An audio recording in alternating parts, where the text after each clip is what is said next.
The dawn opened a golden scar over the Valley of Elah, and the wind descended from the hills, dragging dust, the smell of iron, and the restless silence of two armies staring at each other without touching. On one side were the Philistines, firm on their slope, like a wall of shields and spears. On the other, the men of Israel, huddled in their camp, their faces tense and hands clenched around weapons that already seemed too heavy for the courage they had left. Then he appeared. He emerged from among the Philistines with a cruel calmness, as if the valley belonged to him. First came the squire, carrying the large shield that protected his lord. Behind him was Goliath, a giant from Gath whose shadow fell upon the ground before him. The bronze helmet gleamed under the sun. The scale armor covered his chest like the skin of a sea beast, and greaves shielded his powerful legs. Each step crunched the gravel. Every movement seemed like that of a living tower. Seeing him up close, even the boldest swallowed hard. It was not just his height, though his neck rose above all like a dark trunk. It was the impression of standing before something made for war, a man turned into a crushing machine. The spear he carried on his shoulder looked like a tree uprooted, with an iron tip so large that two men would have struggled to lift it. And yet he held it with an insulting ease, as if carrying a simple walking stick. He stopped in the middle of the valley, planted his feet, and raised his voice. He did not shout, he roared. His challenge echoed between the slopes and returned multiplied, as if the very stones repeated his mockery. "Choose a man and let him come down against me." His voice made teeth tremble. He was not asking for a battle. He was demanding humiliation. He proposed a single duel, a fight between champions that would decide the fate of both peoples. If Israel won, the Philistines would be their servants. If he won, Israel would surrender. And each time he said it, he struck the ground with the tip of his spear, as if he had already signed the defeat of all who listened. For 40 days, the scene repeated itself, like a nightmare that knew no rest. At dawn, Goliath descended from the Philistine camp. At noon, he mocked Israel. At dusk, he returned to Gath, confident that no one would follow him. Saul's men avoided making eye contact with each other. Some sharpened their spears out of habit, others simply stared at the horizon, as if a miracle might appear there. But the miracle did not come. Only the echo of the giant's laughter, dry and cruel, and the fear growing silently like bitter grass. Saul the king watched from his position without moving. His crown seemed too heavy for that moment. His warriors clung to their shields, but the iron did not dispel the trembling of their hands. No one wanted to be the first to go down. No one wanted to be the man who fell beneath the giant's spear and confirmed the terror of all. And so, each day, Goliath rose again in the valley like a mountain of bronze, self-assured, insolent, motionless before the fear of others. The entire air seemed to shrink when he opened his mouth. Then the camp of Israel sank a little deeper into its silence, while the giant of Gath smiled with disdain, waiting for someone who still did not dare to be born in courage.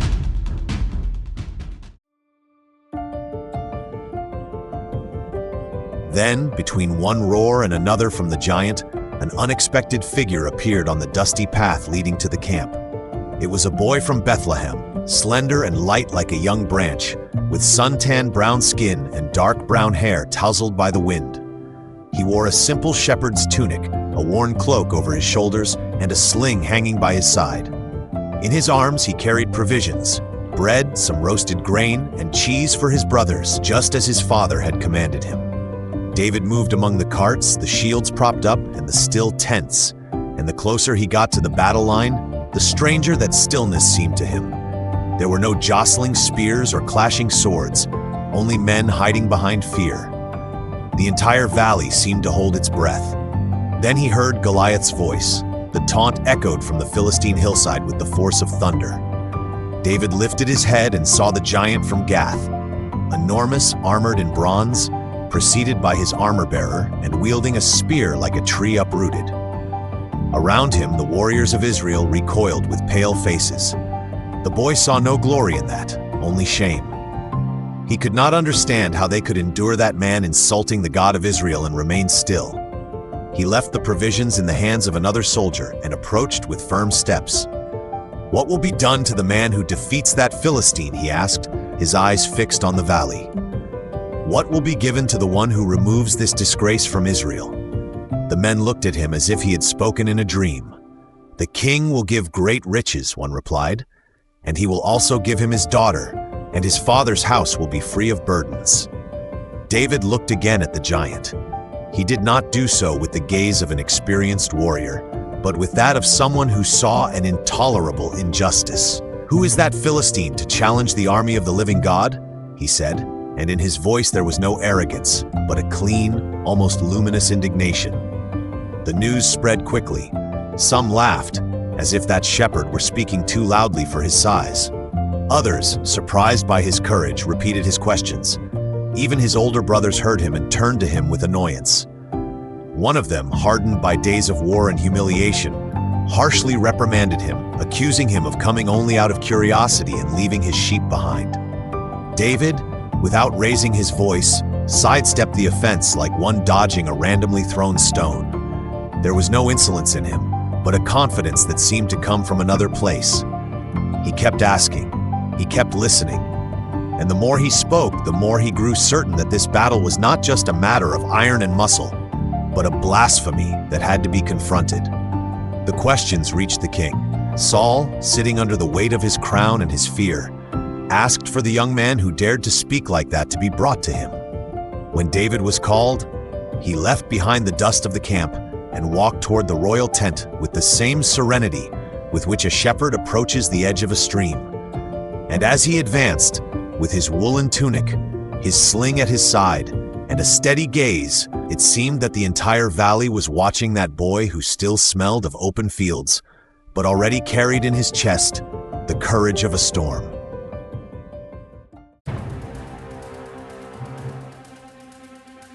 The royal tent smelled of leather, bronze, and the damp tension of many men locked in the same fear. David entered slowly, but without hunching his shoulders. He was just a boy among warriors, with his shepherd's tunic still stained with dust and his hair tousled from the road. However, as he crossed the threshold, his serene eyes did not lower for a moment. Saul was seated on a low stool, the crown gleaming among strands of dark hair already touched by gray. His face, solemn and weary, seemed to have aged several winters in those 40 days of threat. To one side, a shield leaned against the wall. On the other, a silence filled with advisors waiting. When he saw the young man, the king surveyed him with an incredulous gaze. "Are you the one who has spoken?" he asked, his deep voice sounding more like suspicion than command. "Are you the one who wants to go down to the valley?" David barely inclined his head, not out of fear, but out of respect. "Yes, my lord." Saul looked him up and down, the slender build, the clean-shaven face still without a beard, the hands of a shepherd and not of a soldier. It was like looking at an ember where a sword was expected. "You cannot go against that Philistine," he finally said. "You are nothing but a boy, and he has been a man of war since his youth." In anyone else, those words would have extinguished courage. In David, however, they ignited a firmer clarity. "Your servant tended his father's sheep," he replied, "and when a lion or a bear came and took a sheep from the flock, I went after it. I seized it by its mane and struck it down to rescue the prey.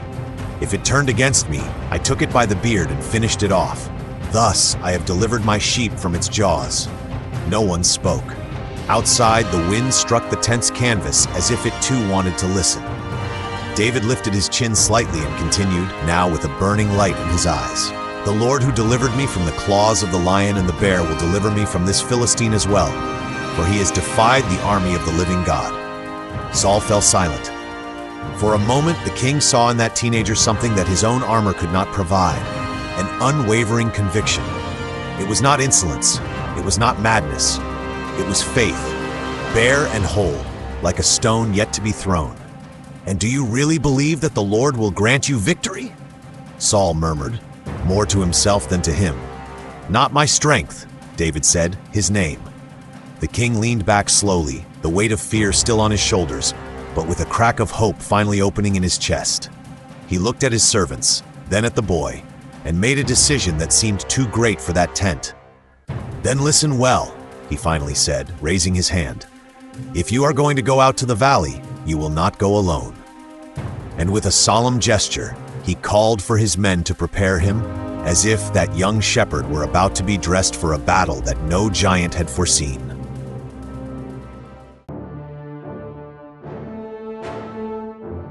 Then Saul's men brought the armor as if carrying both a treasure and a curse at the same time. It shone under the light of the tent, the metal helmet, the polished breastplate, the intricately crafted belt, the long sword with a royal hilt. It was not just protection, it was the weight of a throne, the weight of many years of war, the weight of someone who had learned to command, even if he no longer knew how to conquer. David stood still as they surrounded him. He showed no fear, but rather a serious caution, like one who observes a new path before stepping on it. One of the squires first placed the breastplate over his narrow chest. The boy barely leaned back from the impact of the metal. Then they adjusted the straps, pulled the helmet over his head, and fastened the sword to his waist. Everything was too big for him, far too big, as if they had tried to dress a shepherd in the shadow of a palace. David took a step, and then another. Metal clashed against metal. The breastplate restricted his breathing. The helmet fell over his eyes. The sword, rigid and foreign, struck his thigh with every movement. He tried to advance more firmly, but he could barely take 3 steps before stopping. It wasn't just that the armor was heavy, it was that it did not obey him. It robbed him of the lightness of his body, made his balance clumsy, confined his arms as if war were fought within a cage. Saul watched him in silence. In that moment, the king understood something painful. His power could not be passed down like a cloak. There were battles that could not be won by inheriting another's fear. David took a deep breath and placed his hands on his chest. "I cannot walk in this," he said respectfully. "I am not used to it." One of the officers hurried to hold him, as if he thought the boy spoke out of modesty. But David was already patiently undoing the clasps. He removed the helmet, then the breastplate, and in doing so, he seemed to regain the air of the field, the memory of the wind, his true body. The sound of the bronze falling to the ground of the tent rang out like a door closing on the pretense of resembling another. Saul did not scold him. He simply observed him, and in his gaze was a strange mixture of bewilderment and relief. The young man was not rejecting help. He was rejecting a form of combat that did not belong to him. He was not going to disguise himself as a palace warrior to face a giant. He was going to present himself as what he was, a son of the field, a guardian of sheep, someone who knew the true weight of trust. David picked up his shepherd's staff, slid the sling over his shoulder, and firmly tied the leather belt around his waist. Then he lifted his gaze, and his youthful face, clean and serene, no longer seemed small. He seemed free. "This is how I will go," he said. Saul did not respond immediately. Perhaps he wanted to stop him, perhaps he wanted to ask him to at least take the sword. But he ultimately fell silent, because there was an undeniable truth. That boy did not need to resemble the king to be brave. He only needed to be true to what he had learned among sheep, cliffs, and silences. And as David left the tent with his light step, leaving behind the shine of bronze and the echo of the straps, it seemed that something else departed with him. The last illusion that fear could be covered with metal.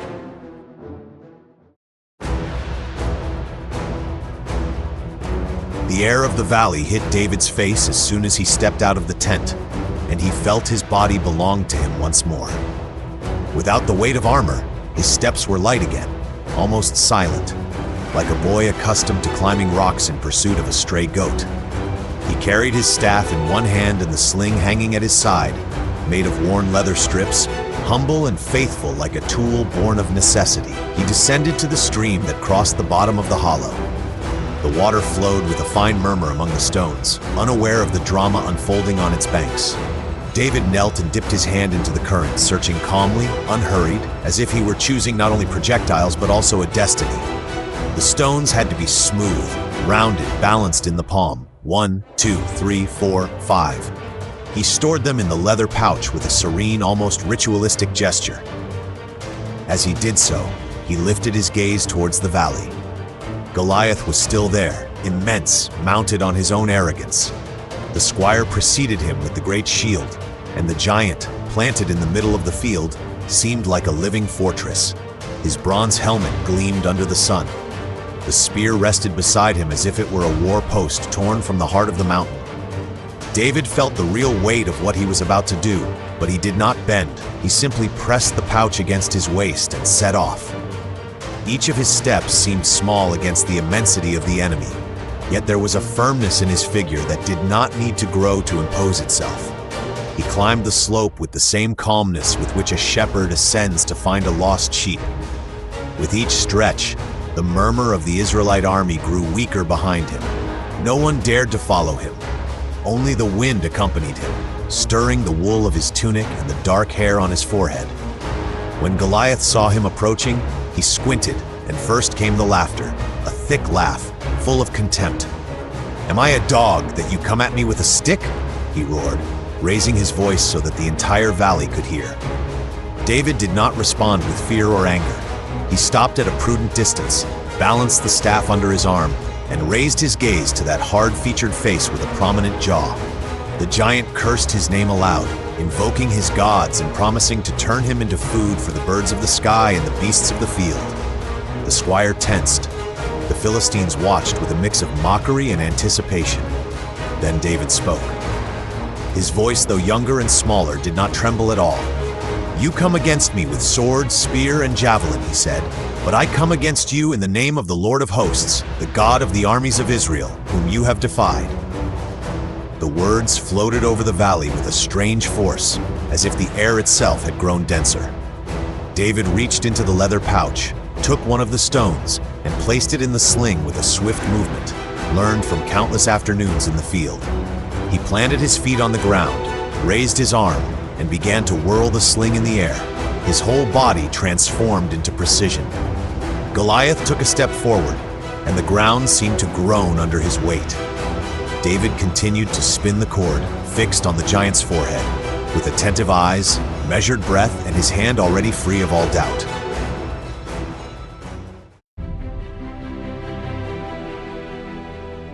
The stone flew from the sling with a brief, clean buzz, almost invisible. For an instant, it seemed as if the air split in two. David did not close his eyes. He followed the projectile's flight with the serenity of one who knows exactly where an arrow is headed, not shot by hand, but with certainty. Goliath took another step, still smiling with disdain. Perhaps he thought the boy would miss. Perhaps he believed that the God of Israel would also tremble at his name. But then the stone struck the giant's forehead with a dry, precise thud, right between the edge of the helmet and the shadow of his heavy brows. There was no thunder or explosion, just a small, terrible, definitive sound. The Colossus stopped dead in his tracks. His eyes opened, as if they had seen the world for the first time. The spear, which looked like a tree uprooted from the ground, wavered in his hand. The giant tried to take another step, but his body no longer obeyed. He staggered, like a tower that has had its base removed, and fell face first into the dust of the valley. The impact raised a yellow cloud that spread around him like a veil. For a second, no one moved. Not the squire, still holding the great shield aloft. Not the Philistines, who had seen too many victories to understand such a defeat. Not Saul, who slowly rose from a distance, as if he could hardly believe what lay before him. Not even David, who remained still for a moment, measuring the silence left by the stone. Then he took off running, not backward, but toward the fallen body of the giant. His sandals struck the ground quickly. His simple tunic billowed behind him. The squire tried to step aside, but the boy had already reached Goliath, who lay immense and helpless, with his helmet askew and his face buried in the earth. David searched with one hand for the Philistine's sword, heavy as a sentence. It took effort to draw it, but finally, the blade came out with a metallic snap that echoed throughout the valley. He took it with both hands. It was not his weapon, nor his victory by sheer strength. It was the visible end of a battle that had begun elsewhere, long before the valley, long before the fear. With a firm motion, David finished off the giant. And when he raised his head, the entire valley seemed to have held its breath for too long. Then the unexpected happened. Panic changed hands. A scream rose from the Philistine ranks. Then another, and another. The enemy line shattered like a vessel thrown to the ground. The soldiers of Gath and the neighboring cities began to retreat, first hesitantly, then in genuine terror, leaving behind spears, shields, and pride. The challenge was over, and with it their confidence crumbled as well. Saul raised his voice. The men of Israel, who had lived in fear for 40 days, suddenly felt their chests fill with air. The fear retreated like a shadow at noon. With a new shout, they emerged from their hiding places, descended the slope, and charged after the Philistines. David, still holding the giant's sword, paused for a moment beside the immense body. The wind tousled his hair across his forehead. Around him, the valley no longer seemed a place of humiliation, but the stage of an impossible victory. And amidst the dust, with the empty sling hanging at his side, the young shepherd understood that courage does not always arrive dressed in iron. Sometimes it comes with 5 stones, with firm faith, and with a heart ready not to retreat.